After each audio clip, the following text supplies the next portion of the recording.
talent bestaan nie. Ek dink die enigste ding wat bestaan is passie.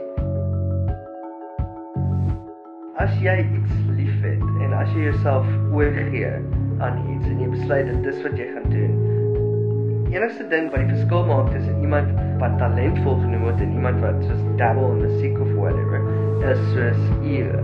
En is om jouself dood te werk aan iets en jouself oor te gee.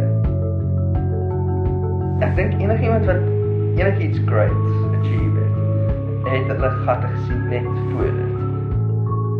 Jy moet daar onder wees om bo uit te kom. Elke keer. Die punt is dat dit amper beter is om met niks uit te begin as om iets gegee te word.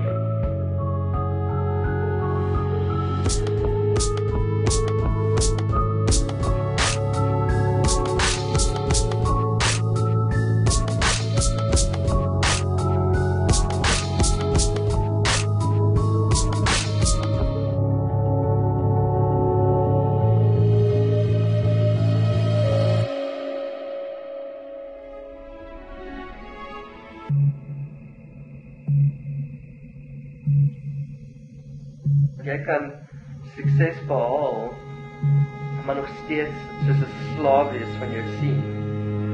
Jy kan sukses behaal en nog steeds geforseer word om 'n sekere klank te produce. Jy weet, vir kunstenaar wees en 'n sekere picture moet produce elke keer. Jy kan 'n miljonair wees, maar dit is miskien nog nie sukses nie. Ek dink sukses en vrede is as jy tot niemand hoef te antwoord behalwe jouself nie.